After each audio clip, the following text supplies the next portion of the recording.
one of the reasons I'm successful in real estate is because of the team that I have with me. And I'm very proud of both Denise and Derek and the job that they do for my clients on a daily basis.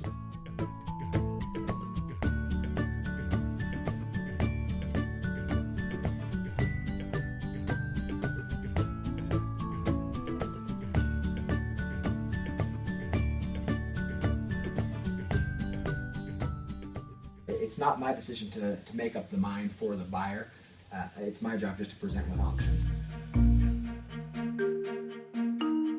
Same thing with buying a car. You know, you're going to go talk to the finance guy after you've looked at what you like, and there's going to be options. You know, you can put a certain percent down.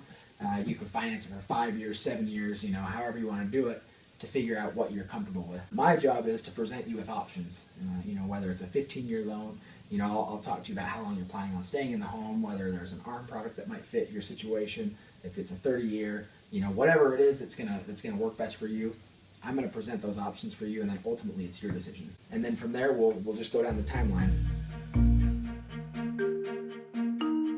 The first part we just talked about, the pre-approval, where we'll go through and we'll find out what product she likes. We'll make sure that she qualifies. Once we have all the documentation, we'll submit it to our processor, who goes through, makes sure that everything's there. She makes sure that all the bank statements are there. You know, there's always missing documentation. I mean, I don't think I've ever had a file that's come in and everything's there. You know, there's always something missing. And so our processor will go through and she'll make sure that everything's there. She'll get it all put together and then submit it to Underwriter.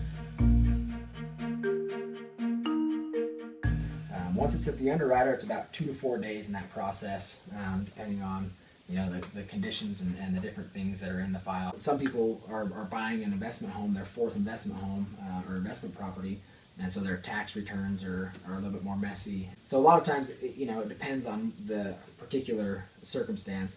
It determines how long it's going to be in underwriting. So we call them messy files. If there's a lot there to go through, it's going to take a little bit longer.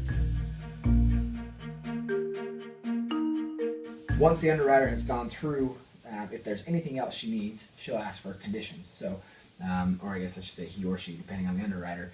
So, say for instance, there's something on your credit report. Maybe you only we put on the loan application that there was 2 addresses that you lived at in the last 4 years, but on the credit report it showed that there was 3. So she might have a condition that says we need a letter of explanation explaining why there's that 3rd address, or whatever. There can be all sorts of little things. There's internal conditions, meaning there's things that we have to do on our side of it that the lender is requiring us to do. But a lot of times there will be conditions for the actual borrower. So whatever that might be. Denise has been driving around and she saw a bright red car down at the Chevrolet store, and it really looked good to her. Mm-hmm. From a lender point of view, what kind of conversations do you have with a borrower talking to them about that bright red car just before they close on their home? We make sure that they know that that's all the liabilities that they're going to have until the loan is signed and that they're done.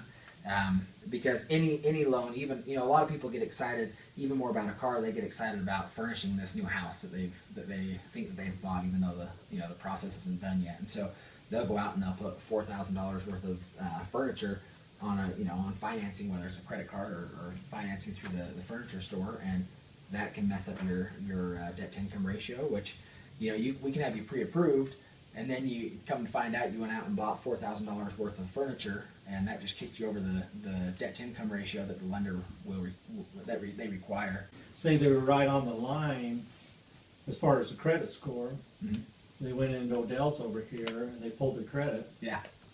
And actually dropped their credit score because the credit was pulled. Debt to income actually did not change, mm-hmm. but now the credit score has affected the loan that you actually qualified them. Yeah, if they're close and they open up a new account and that dips them under, then they're then the loan is done. Or they have to get their credit back up. It's a case by case thing. Sure. If I'm working with somebody that's got 800 credit score and their debt to income ratio is 20%, I'm not going to spend a whole lot of time talking to them about not going out and racking up debt. But if it's somebody that has a 640 credit score and their debt to income ratio is 42.8%, then yeah, we're gonna have a stern discussion about making sure that they don't go out and Awesome. spend money and getting anything.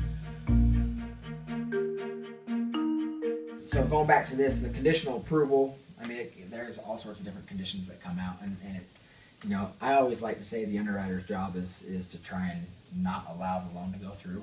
It seems sometimes that that's what their job is, but they're trying to protect the lender, and so they look for any red flag.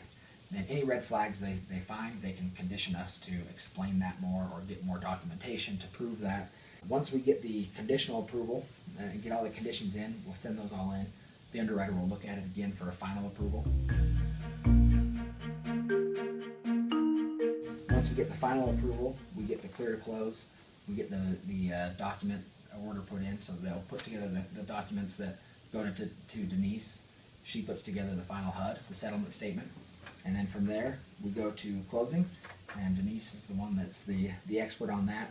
And then once we close, depending on what type of loan it is, funding usually happens, it can happen the same day or next day, depending on when the closing is. Denise is going to tell a little bit about what happens next once she receives the documentation.